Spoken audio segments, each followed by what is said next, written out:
Hello students, welcome to Ritesh online classes YouTube channel. Students, आज की इस वीडियो में मैं आप लोगों के लिए यहाँ पे क्लास में लेके आया हूँ कक्षा 10 का एनसीईआरटी का जो बुक है समकालीन भारत का दूसरा वाला जो पार्ट का बुक है, यानी कि क्लास 10th का जो बुक है उसके, आप सभी को पता है समकालीन भारत यानी कि भूगोल, इसका अध्याय 2 लेके आया हूँ। चैप्टर 2 यहाँ पे हम पढ़ने वाले हैं और एक एक पॉइंट यहाँ पे समझेंगे कि वन क्या होता है, वन्य जीव संसाधन क्या होते हैं। कंप्लीट वीडियो देखिएगा। अगर आप लोगों को वीडियो अच्छी लगे, थोड़ा सा जूम करके दिखाऊंगा जिससे आप लोगों को कोई दिक्कत ना हो। और पढ़ाने का वही तरीका है, एक एक लाइन में यहाँ पे आप लोगों को समझाते चलूँगा और लक्ष्य यही रहता है, टारगेट यही रहता है कि आप लोगों को क्लास ख़त्म होते होते इस चैप्टर से जो भी आपका पॉइंट बनता है, जिसमें आप कन्फ्यूज़ होते थे, वो सारे पॉइंट क्लियर हो जाए। ठीक है, तो आपका काम है कि आप सबसे पहले इस वीडियो को लाइक कर दीजिएगा अगर अच्छी लगे, और Ritesh online classes YouTube channel को आप सब्सक्राइब कर लीजिए, क्योंकि यहाँ पे आप लोगों को क्लास 1 से लेके क्लास 12 तक के सभी विषयों की क्लासेस बिल्कुल फ्री में प्रोवाइड की जाएंगी। तो चलिए स्टार्ट करते हैं वन एवं वन्यजीव संसाधन। देखिए यहाँ पे नारक, मेरे यहाँ पे स्टार्ट कर रहा हूँ ऊपर से जो कहानी है। यहाँ पे नारक, मेरे ईश्वर लेपचाओं की दुनिया में आप संगीत के जनक हैं। ओह नारक मेरे ईश्वर, ये कहानी है, एक लोक संगीत है यहाँ पे लेपचा, उससे लिया गया है। ओह नारक मेरे ईश्वर, मुझे स्वयं को आपको समर्पित करने दें। मुझे आप अपना संगीत झरनों, नदियों, पर्वतों, वनों, कीटों और जानवरों से ग्रहण करने दें। मुझे आप अपना संगीत मधुर समीर से ग्रहण करने दें और इसे आपको ही समर्पित करने दें। ये आपका स्रोत लिया गया, इस चैप्टर से रिलेटेड, ये पर्यावरण से रिलेटेड है, वन से रिलेटेड है, इसलिए यहाँ पे ये रखा गया है। अब यहाँ से आपका क्लास स्टार्ट होता है। इस ग्रह पर हम सूक्ष्म जीवाणुओं और बैक्टीरिया, जोंक से लेकर वटवृक्ष, हाथी और ब्लू व्हेल तक करोड़ों दूसरे जीवधारियों के साथ रहते हैं। यह पूरा आवासीय स्थल जिस पर हम रहते हैं अत्यधिक जैव विविधताओं से भरा हुआ है, यानी कि इस धरती पे सिर्फ हम अकेले नहीं हैं। सूक्ष्म जीव से लेके यहाँ पे आपका जीवाणुओं से लेके बैक्टीरिया से लेके जोंक से लेके बड़े बड़े वटवृक्ष हैं, हाथी हैं, और इस पृथ्वी का सबसे बड़ा जीव ब्लू व्हेल भी है। हम सभी के साथ मिलके यहाँ पे इस पृथ्वी पे रहते हैं और ये पृथ्वी हमारी जो है वो जैव विविधताओं से भरा हुआ है, यानी कि यहाँ पे तरह तरह के जैविक लोग यहाँ पे जीव जंतु पौधे मिलते हैं। मानव और दूसरे जीवधारी एक जटिल पारिस्थितिक तंत्र का निर्माण करते हैं जिसका हम मात्र एक हिस्सा हैं और अपने अस्तित्व के लिए इसके विभिन्न तत्वों पर निर्भर रहते हैं।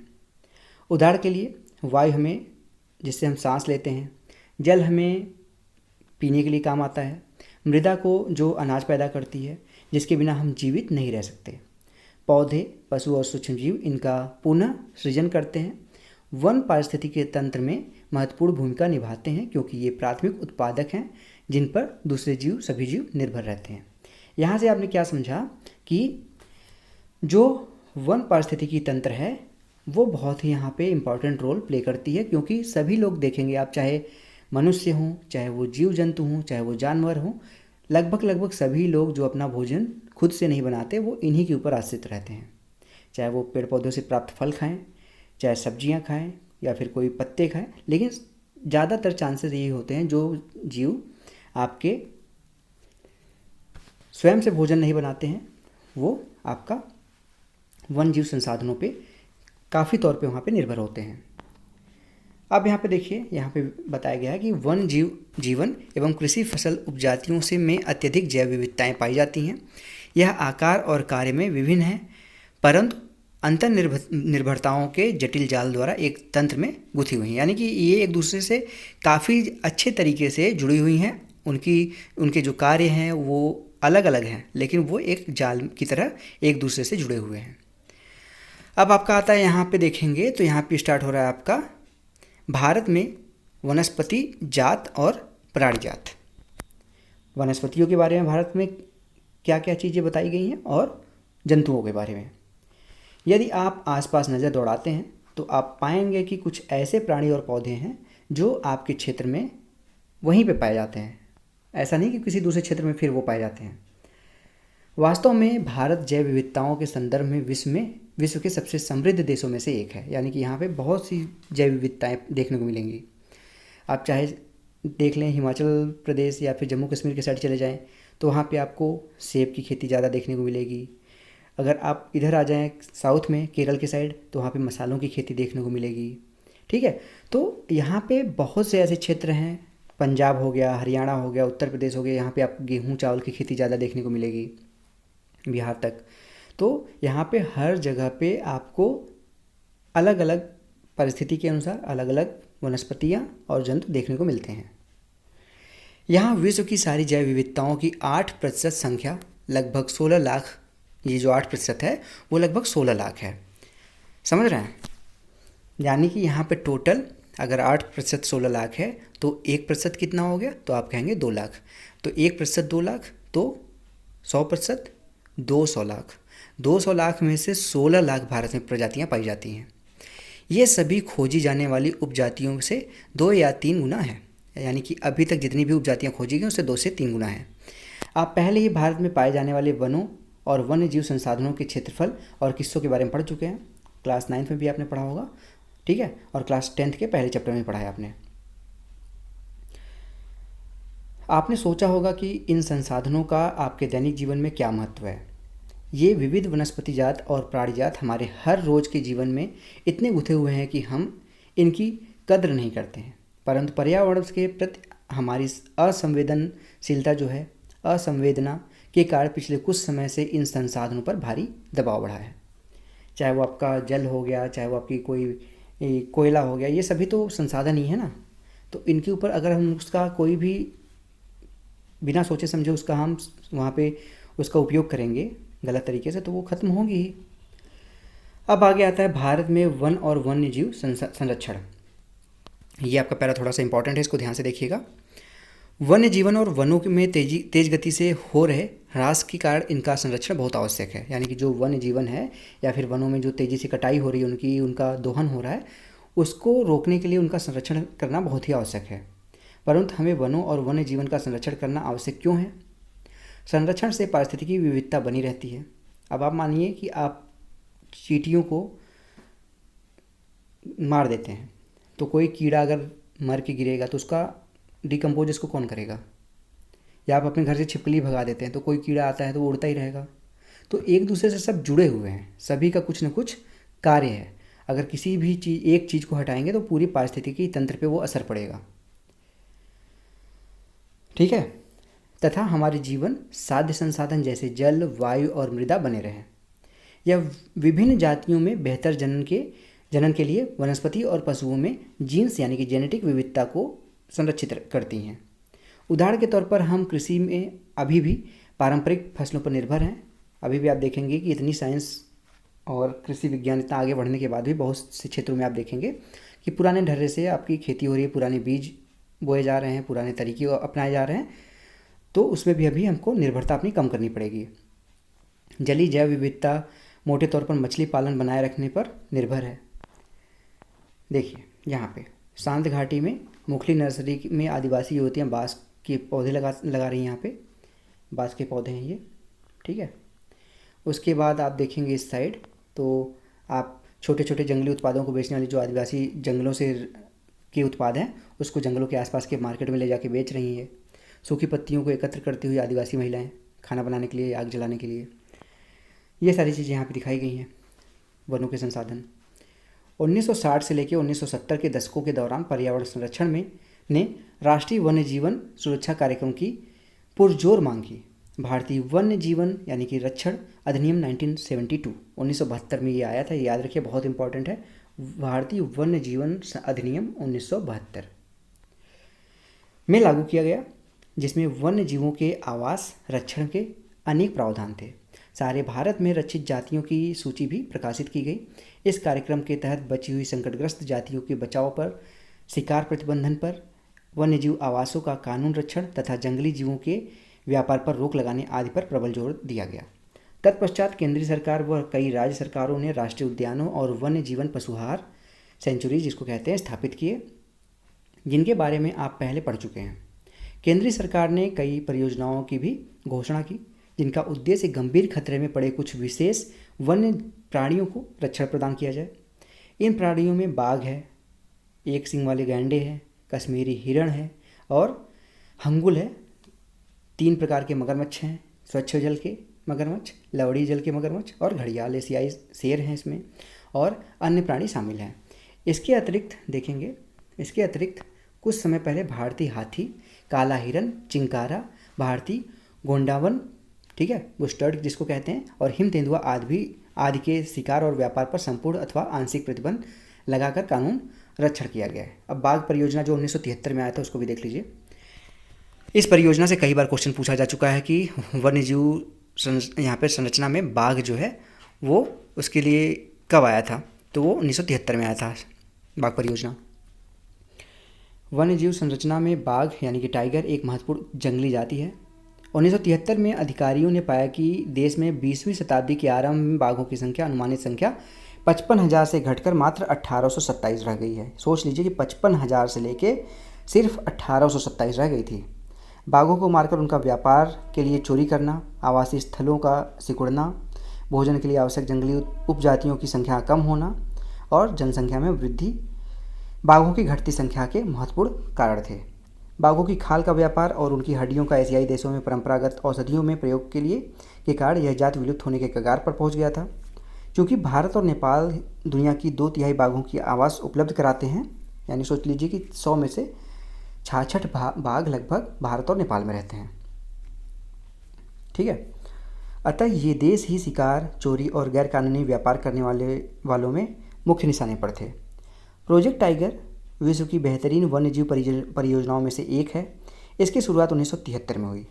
बाघ संरक्षण मात्र एक संकटग्रस्त जाति को बचाने का प्रयास नहीं था, अपितु अब फिगर देख लीजिए, यहाँ पे काजीरंगा नेशनल पार्क जो आपका है, जो एक सींग वाले गैंडे के लिए फेमस है, और यहाँ पे देखेंगे राइट साइड में आपके हिरन भी देखने को मिलेंगे। इसका उद्देश्य बहुत बड़े आकार के जैव जाति को बचाना था।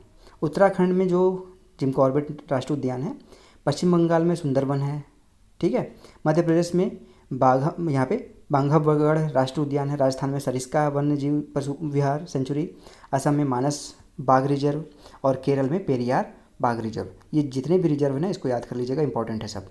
भारत में बाघ संरक्षण परियोजना के कुछ उदाहरण हैं। नेक्स्ट आगे बात करें हम, तो आजकल संरक्षण परियोजनाएं जैव विविधताओं पर केंद्रित होती हैं, न कि इनके विभिन्न घटकों पर। संरक्षण के विभिन्न तरीकों की गहनता से खोज की जा रही है। संरक्षण नियोजन में कीटों को भी महत्व मिल रहा है। वन्यजीव अधिनियम 1980 और 1986 के तहत सैकड़ों तितलियों, पतंगों, भृगों और एक ड्रैगन फ्लाई को भी यहाँ पे संरक्षित जाति में शामिल किया गया है। समझ गए। 1991 में पौधों की भी 6 जातियाँ पहले इस सूची में रखी गई। नेक्स्ट अब आपका आता है वन और वन्यजीव संसाधनों के प्रकार और वितरण, कितने प्रकार के हैं और कहाँ कहाँ वितरित हैं वो। यदि हम वन और वन्यजीव संसाधनों को संरक्षित करना चाहते हैं तो उनका प्रबंधन, नियंत्रण और विनियमन अपेक्षाकृत कठिन है।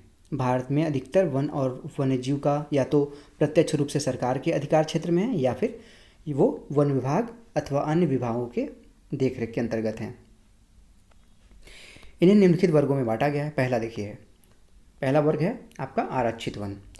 देश में आधे से अधिक वन क्षेत्र आरक्षित वन घोषित किए गए हैं। जहाँ तक वन और वन्य प्राणियों के संरक्षण की बात है, आरक्षित वनों को सर्वाधिक मूल्यवान माना जाता है। ये तो हो गया आरक्षित। दूसरा है आपका रक्षित वन। वन विभाग के अनुसार देश के कुल वन क्षेत्र का 1/3 हिस्सा रक्षित है। 1/3 मतलब 33%। इन वनों को और अधिक नष्ट होने से बचाने के लिए इनकी सुरक्षा की जाती है। अगला है अवर्गीकृत वन, यानी कि कोई वर्गीकृत नहीं है या अवर्गीकृत है। अन्य सभी प्रकार के वन और बंजर भूमि जो सरकार, व्यक्तियों और समुदायों के स्वामित्व में है, अवर्गीकृत वनों के उसको कहते हैं। तो 3 प्रकार के यहाँ पे वनों में बांटा गया है। आरक्षित और रक्षित वन ऐसे स्थायी वन क्षेत्र हैं जिनका रख रखाव इमारती लकड़ी, अन्य वन पदार्थों और उनके बचाव के लिए किया जाता है। मध्य प्रदेश में स्थायी वनों के अंतर्गत सर्वाधिक क्षेत्र है, जो कि प्रदेश के कुल वन क्षेत्र का लगभग 75% भाग है। इनके अतिरिक्त जम्मू और कश्मीर, आंध्र प्रदेश, उत्तराखंड, केरल, तमिलनाडु, पश्चिम बंगाल और महाराष्ट्र में भी कुल वनों में एक बहुत बड़ा अनुपात आरक्षित वनों का है।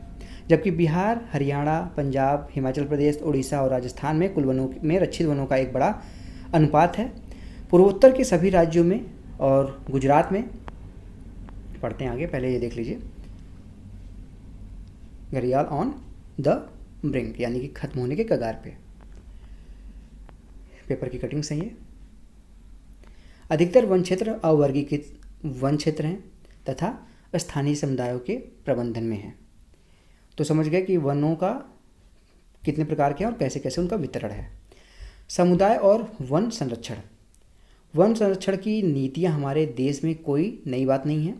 हम आमतौर पर इन बातों से अनजान हैं कि वन हमारे देश में कुछ मानव प्रजातियों के आवास भी हैं।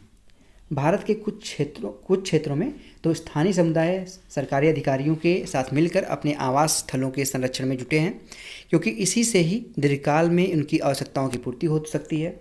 सरिस्का राष्ट्रीय रिजर्व में राजस्थान के गांवों के लोग वन्य जीव संरक्षण अधिनियम के तहत वहां से खनन कार्य बंद करवाने के लिए संघर्षरत हैं। कई क्षेत्रों में तो लोग स्वयं वन्य जीव आवासों की रक्षा करते हैं और सरकार की ओर से हस्तक्षेप भी स्वीकार नहीं कर रहे हैं। समझ रहे हैं कि खुद से वो लोग सुरक्षा कर रहे हैं वन्य जीवों का। राजस्थान के अलवर में जिले में 5 गांवों के लोगों ने 1200 हेक्टेयर वन्य भूमि भैरवदेव डाकब सेंचुरी घोषित कर यहाँ पे कर दिया गया है, जिसके अपने ही नियम कानून हैं जो शिकार वर्जित करते हैं और बाहरी लोगों की घुसपैठ से यहाँ के वन्य जीवन को बचाते हैं। पेड़ों के बारे में देखिए बताया गया। पवित्र पेड़ों के झुरमुट विविध और दुर्लभ जातियों की संपत्ति। प्रकृति की पूजा सदियों पुराना जनजातीय विश्वास है, जिसका आधार प्रकृति के हर रूप की रक्षा करना है, यानी कि उसके पीछे भी कुछ आधार रखा गया था, पूजा पाठ करना भी। इन्हीं विश्वासों के ने विभिन्न वनों को मूल एवं कौमार्य रूप में बचा के रखा, जैसे वो हैं वैसे ही। जिन्हें पवित्र पेड़ों के झुरमुट देवी देवताओं के वन कहते हैं। वनों के इन भागों में या तो वनों के ऐसे बड़े भागों में स्थानीय लोग ही घुसते तथा न ही किसी और को छेड़छाड़ करने देते। कुछ समाज कुछ विशेष पेड़ों की पूजा करते हैं और आदिकाल से उनका संरक्षण करते आ रहे हैं। छोटा नागपुर क्षेत्र में मुंडा और संथाल जनजातियां महुआ और कदम के पेड़ों की पूजा करते हैं। उड़ीसा और बिहार की जनजातियां शादियों के दौरान इमली और आम के पेड़ों की पूजा करते हैं। हम में से बहुत से व्यक्ति पीपल और वटवृक्ष को पवित्र मानते हैं। आपकी माता जी भी हो सकता है पीपल को जल चढ़ाती हों, ठीक है। तो पौधों को बचाने के लिए, पेड़ों को बचाने के लिए इस तरीके से वो आधार रखा गया था। जो हमारा भारतीय समाज है ना, वो बहुत ही ज़्यादा एडवांस था पहले के टाइम पे। भारतीय समाज में अनेकों संस्कृतियां हैं और प्रत्येक संस्कृति में प्रकृति और इनकी कृतियों को संरक्षित करने के अपने परंपरागत तरीके हैं। आमतौर पर झरनों, पहाड़ी चोटियों, पेड़ों और पशुओं को पवित्र मानकर उनका संरक्षण किया जाता है। आप अनेक मंदिरों के आसपास बंदर और लंगूर पाएंगे। उपासक उन्हें खिलाते पिलाते हैं और मंदिर के भक्तों में गिनते हैं। राजस्थान में यही मैं बताने वाला था आप लोगों को। राजस्थान में विश्नोई गांवों के आसपास आप काले हिरण, चिंकारा, नीलगाय और मोरों के झुंड देख सकते हैं, जो वहाँ के समुदाय का अभिन्न हिस्सा है और कोई उनको नुकसान नहीं पहुँचा सकता। यही आप बताना नहीं चाहिए ये चीज़। ये जो सलमान खान वाला केस था, इन्होंने काले हिरण का शिकार किया था, मामला जो चल रहा है उसमें, तो उसकी वजह से ही इनके ऊपर खतरा बना हुआ था। वो लोग, विश्नोई लोग, इसको अपने जानवरों को, काले हिरण को, चिंकारों को अपने फैमिली का पूर्वज मानते हैं। हिमालय में प्रसिद्ध चिपको आंदोलन कई क्षेत्रों में वन कटाई रोकने में ही कामयाब नहीं रहा, अपितु यह भी दिखाया कि स्थानीय पौधों की जातियों को प्रयोग करके सामुदायिक वनीकरण अभियान को सफल बनाया जा सकता है। पारंपरिक संरक्षण तरीकों को पुनर्जीवित अथवा पारिस्थितिकी कृषि के नए तरीकों को विकास अब व्यापक हो गया है। टिहरी के किसानों का बीज बचाओ आंदोलन और नवदाना में ने दिखा दिया है और रासायनिक उर्वरकों के प्रयोग के बिना भी विविध फसल उत्पादन द्वारा आर्थिक रूप से व्यवहार्य कृषि उत्पादक संभव है। भारत में संयुक्त वन प्रबंधन कार्यक्रम क्षरित वनों के प्रबंधन और पुनर्निर्माण में स्थानीय समुदायों की भूमिका के महत्व को उजागर करते हैं। औपचारिक रूप में इन कार्यक्रमों की शुरुआत 1988 में हुई, जब उड़ीसा राज्य ने संयुक्त वन प्रबंधन का पहला प्रस्ताव पास किया। वन विभाग के अंतर्गत संयुक्त वन प्रबंधन हरित वनों के बचाव के लिए कार्य करता है और इसमें गांव के स्तर पर संस्थाएं बनाई जाती हैं जिसमें ग्रामीण और वन विभाग के अधिकारी संयुक्त रूप से कार्य करते हैं। इसके बदले ये समुदाय मध्य स्तरीय लाभ जैसे गैर इमारती वन उत्पादों के हकदारी होते हैं तथा सफल संरक्षण से प्राप्त इमारती लकड़ियों के लाभ में भी भागीदारी होते हैं। भारत में पर्यावरण के विनाश और पुनर्निर्माण की क्रियाकलापों से सीख मिलती है कि स्थानीय समुदायों को हर जगह प्राकृतिक संसाधन प्रबंधन में शामिल करना चाहिए, परंतु स्थानीय समुदायों को फैसले लेने की प्रक्रिया में मुख्य भूमिका में आने में भी अभी देर है। अतः वे ही विकास क्रियाएं मान्य होनी चाहिए जो जनमानस पर केंद्रित हों, पर्यावरण हितैषी हों और आर्थिक रूप से प्रतिफलित हों। ठीक है, लास्ट में यहाँ पे देख लीजिए, गौतम बुद्ध ने बोला है 487 ईसा पूर्व में, पेड़ एक विशेष असीमित दयालु और उदारपूर्ण जीवधारी है जो अपने सतत पोषण के लिए कोई मांग नहीं करता और दानशीलतापूर्वक अपने जीवन की क्रियाओं को भेंट करता है। यह सभी की रक्षा करता है और स्वयं पर कुल्हाड़ी चलाने वाले विनाशक को भी छाया प्रदान करता है। सोच लीजिए कितने अच्छे वर्ड्स बोले थे गौतम बुद्ध ने। तो ये हो गया आपका चैप्टर कंप्लीट। क्वेश्चन आंसर की वीडियो मैं जल्दी ही ले आ दूंगा जिससे सारे क्वेश्चन आपके अभ्यास के और पुस्तक के सारे प्रश्न यहाँ पे आपको कराए जाएंगे। तो अगर आप लोगों को वीडियो अच्छी लगी हो, क्लास से समझ में आया आप लोगों को, तो प्लीज़ इस वीडियो को लाइक ज़रूर करिएगा। लाइक करके कमेंट बॉक्स में ज़रूर बताइएगा कि आप लोगों को वीडियो कैसी लगी, समझ में आया कि नहीं आया आपको चैप्टर। और ऐसे ही अगर आप लोग डेली क्लासेस देखना चाहते हैं तो Ritesh online classes YouTube channel को सब्सक्राइब कर लीजिए और बेल आइकन दबा के रखिए। इस वीडियो को अपने दोस्तों के साथ भी शेयर कर दीजिएगा। तब तक दोस्तों मिलते हैं नेक्स्ट वीडियो में, तब तक के लिए आप सभी का बहुत बहुत धन्यवाद। जय हिंद और राधे राधे।